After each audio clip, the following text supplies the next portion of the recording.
हाँ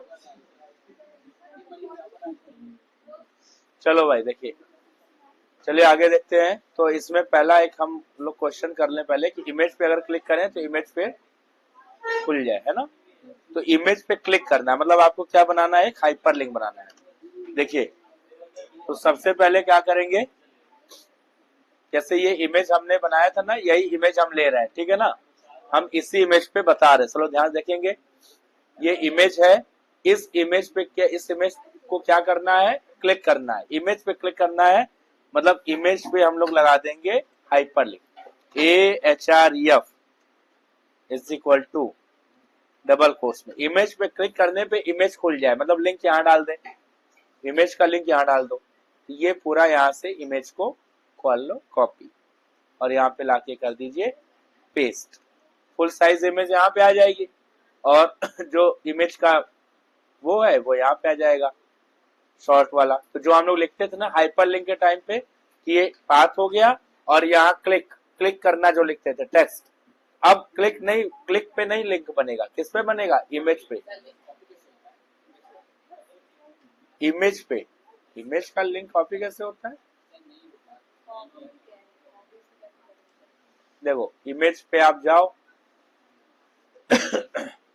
इसमें इसमें इमेज आ गया, इमेज ला दो, या इमेज आ गई, आ गई, इस पे जाओ, यहाँ से प्रॉपर्टीज पे जाओ, यहाँ जाओ, यहाँ से पूरा इसका पाथ कॉपी कर लो, ये ठीक। अब यहाँ से कॉपी पे क्लिक कर दो, कॉपी हो जाएगा। अब जहाँ चाहिए होगा वहां जाके पेस्ट कर देंगे, आ जाएगा, ठीक है ना। तो अभी आप जो देखो यहाँ पे ये काम इतना हो गया। तो यहाँ पे हम लोगों ने इसको नहीं चला रहे, देखो। तो HREF लगा है, HREF में इसका लिंक डाल दिए, और जहां जिस पे लिंक बनाना है वो हम लोग यहाँ पे बाहर HREF के बाहर रख दिए, ठीक। अच्छा, अब ये इमेज पे बनाना तो इमेज लिख दिया। अब HREF को यहाँ पे करेंगे, HREF मतलब एंकर टैग, क्लोज कर देंगे, एंकर टैग यहाँ क्लोज होगा पूरा, तभी तो इमेज पे लिंक बनेगी। इमेज को बीच में डाल दिया, ठीक है। और यहाँ पे चलिए बन गया, अब इसको देखिए सब लोग ध्यान से, हो गया है, सेव हो गया है।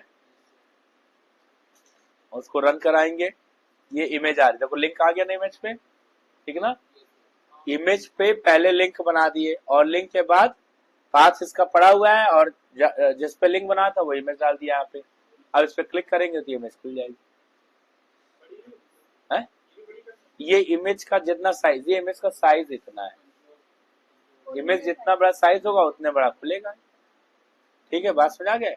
अब आप ऐसे मैनुअली बड़ा करिए वो अलग बात है, लेकिन इमेज की साइज ही इतनी बड़ी है, ठीक है ना। जितनी बड़ी इमेज होगी फुल साइज में खुल जाएगी, बस वही चीज। अब खुला कहाँ पे है, वही खुल गया, बैक करना पड़ रहा है। हम चाहते हैं नेक्स्ट टैब पे खुले, क्या करेंगे बताओ, टारगेट दे देंगे, हाँ। तो यहाँ पे आकर के टारगेट भी दे दीजिएगा, ताकि वो नेक्स्ट उस पे खुले। यहाँ लिखेंगे टारगेट, जो भी चीज आपका लिंक खुले वो आगे जाए, टारगेट इज इक्वल टू, और यहाँ लिख देंगे अंडरस्कोर ब्लैंक, ये ब्लैंक, ब्लैंक मतलब नए टैब पे खुले, ब्लैंक टैब पे खुले। अब देखो यहाँ इमेज पे लिंक आ गया, जैसे यहाँ लिंक आ रहा था वैसे यहाँ लिंक आ गया, ये नेट टैब पे खुला नहीं, उसी में खुलेगा ऐसे भाई। कैसे अरे यहाँ दे, यहाँ नहीं देना ना, उसमें देना, इसमें देना, कट करो,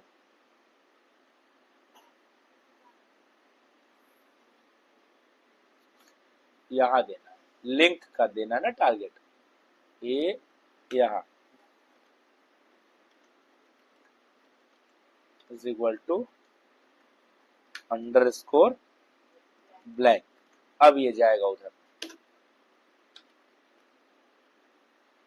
सेव रन कर लेंगे, अभी देखो अलग से खुल जाएगा, ठीक है ना। तो ये इसमें नहीं खुलेगा, ये अलग से खुल के जैसे आता है वैसे, ये हमारे।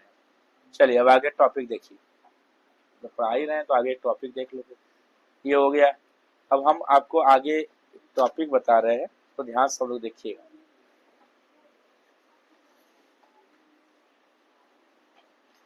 अब देखिए यहाँ पे हमारे पास कुछ जब भी लिखते हैं तो उसमें हेडिंग बनाते हैं कहीं पे, है ना। चलिए हेडिंग बनाते हैं। जैसे आप जब कोई पैराग्राफ लिखते हो तो हेडिंग बनाते हो ना, उस पर हेडिंग भी तो लिखोगे। चलिए हम बना रहे हैं, यहाँ देखिए। पहला हेडिंग बनाने के लिए हमारे पास टैग होता है H1, ठीक है ना। सबसे मेन हेडिंग होता है H1। टोटल 6 हेडिंग बनती है। लिब्रे ऑफिस में 10 लेवल की हेडिंग बनती है, यहाँ 6 लेवल की हेडिंग। H1 यहाँ पे लिख दीजिए, जैसे हमने लिख दिया अबाउट HTML, अबाउट HTML, ठीक, HTML के बारे में। अब ये H1 को यहाँ पे कर देंगे क्लोज। अगर आप H1 को क्लोज नहीं करेंगे तो जितना भी नीचे लिखते जाएंगे सब H1 में चला जाएगा, ठीक है ना। हेडिंग जिसको बनाना है उसके बाद उसको क्लोज कर दीजिए। अब हमको HTML के बारे में लिखना है। कहाँ लिखेंगे? पी टैग के अंदर। कहाँ लिखेंगे? पी टैग के अंदर। पैराग्राफ कहाँ लिखते हैं? बताया था ना, पैराग्राफ पैराग्राफ टैग के अंदर लिखेंगे। याद है दूसरे पे बताए थे, इस पे डेमो वाले पे जब यहाँ पे कर रहे थे भाई, पी टैग बताया था ना। तो इसमें जाएंगे पैराग्राफ। अब पैराग्राफ टैग हमारे पास लिखने के लिए कुछ है नहीं, तो हम यहाँ से इसको कॉपी पेस्ट कर ले रहे हैं ताकि हम इसी कंटेंट को यहाँ से ले लें। ये हमने यहाँ से कॉपी करना है और इसमें आकर के इसको पेस्ट कर। ये हमारा डेटा आ गया और उसके बाद हम यहाँ पे पैराग्राफ को कर देंगे क्या? क्लोज, ठीक। ये यहाँ पे एक हेडिंग हमने बना ली। अब चलिए दूसरी हेडिंग बनाते हैं। तो हम क्या कर रहे हैं, बस इसी को यहाँ से कॉपी पेस्ट करेंगे।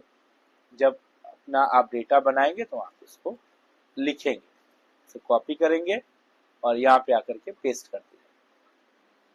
लाइन चेंज कर देते हैं, मतलब यहाँ से लाइन चेंज करने से कुछ नहीं होगा, वो वहीं पे जाता है। हालांकि हेडिंग में ऑटोमेटिकली लाइन चेंज होती है।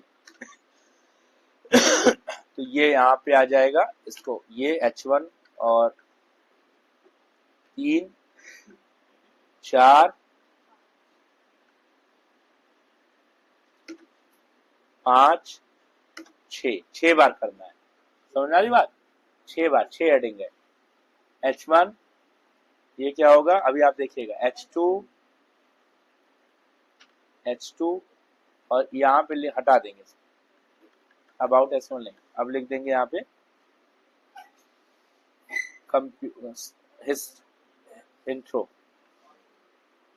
इंट्रोडक्शन,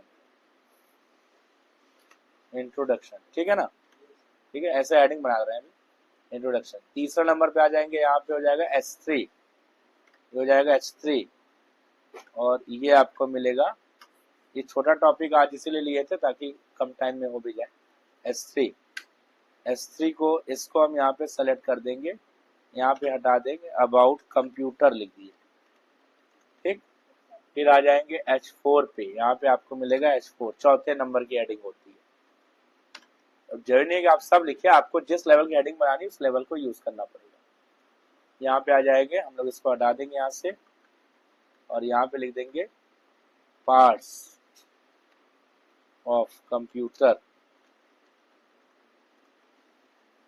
इसके बाद आ जाएंगे H5 पे आ जाएंगे और ये H5 यहाँ पे बंद होगा। अरे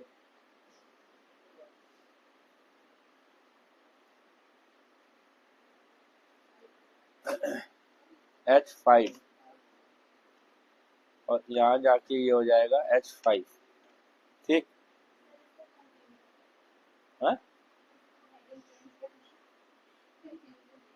कंफ्यूजन ऐसा ही सिर्फ इतना ज्यादा है, अब कंफ्यूजन इसमें भी डाल दिए।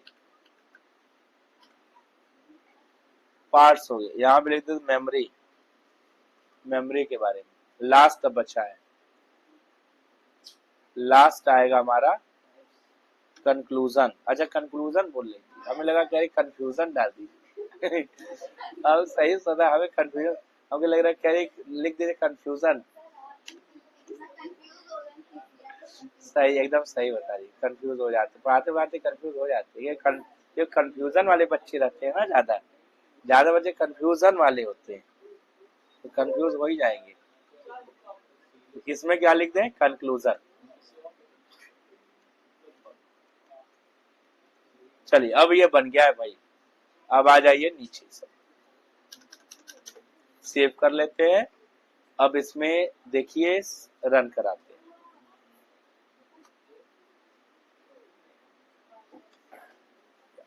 ब्रेक कर दे, तो लाइन नीचे चला जाए।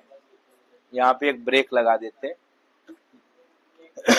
BR से। अरे कहाँ पे ब्रेक हुआ है? इमेज बंद हुई ना, ब्रेक नहीं हुआ क्या? हाँ ब्रेक तो हो गया ना यहाँ से, वहां से लाइन ब्रेक होनी चाहिए ना।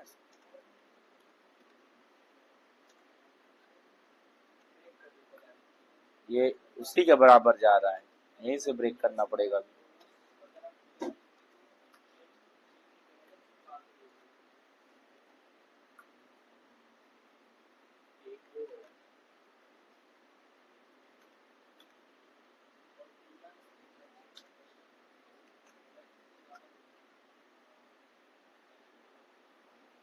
देखिए ये पूरा टेक्स्ट तैयार हो गया। अबाउट HTML हेडिंग 1 है, पैराग्राफ सेम जा रहा है, बस हेडिंग चेंज हो रही है।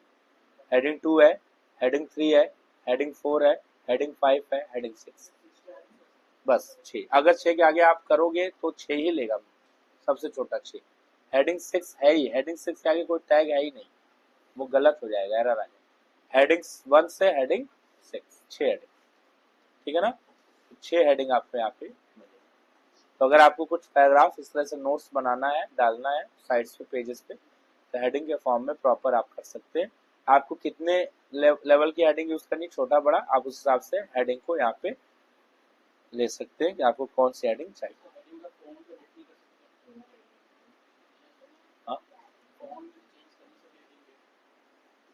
हेडिंग का फॉन्ट चेंज क्यों करेंगे? हेडिंग का ऑलरेडी ये स्टाइल है, जैसे स्टाइल है ना, H1 एक स्टाइल बनी हुई है।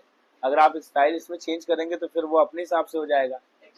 हाँ वो कम हो जाएगा क्योंकि आप फॉन्ट टैग लगा लोगे, है ना, तो कोई मतलब नहीं है। इसलिए H1 में जो बना हुआ है हेडिंग, इसको अगर हमें खुद से बनाना होगा तब तो फिर हम यहाँ पे फॉन्ट टैग यूज ही कर रहे थे पहले, ये चीज तो हम लोग यूज कर रहे थे ना। इसीलिए हम इसका यूज नहीं करके, अगर हमको कोई चीज बड़ा छोटा करना, जैसे यहाँ पे देखिए हमने लिखा था ना फॉन्ट टैग से, लेकिन ये चीज नहीं यूज करके अब हमको अगर कहीं नॉर्मली हेडिंग बनाना है, पैराग्राफ बनाना है, तो आप हेडिंग टैग का यूज करिए, ठीक है ना। इसमें फॉन्ट टैग का यूज नहीं करेंगे, ठीक है ना। वो आपका ये इसलिए ये अलग चीज है, इसको यहाँ पे बताएगी। ये आपका पूरा तैयार, बात समझ आ गई। तो ये एक पूरा एक टॉपिक था हेडिंग्स के लिए, इसको याद रखिएगा। हेडिंग जो है 6 लेवल की हेडिंग आपको मिलेगी यहाँ पे, इसको बनाने के लिए। अब आप इसको नोट कर लीजिए। बस ये खत्म हो गया है, अब हम इसको यहाँ पे बंद करें। आज के लिए बस इतना।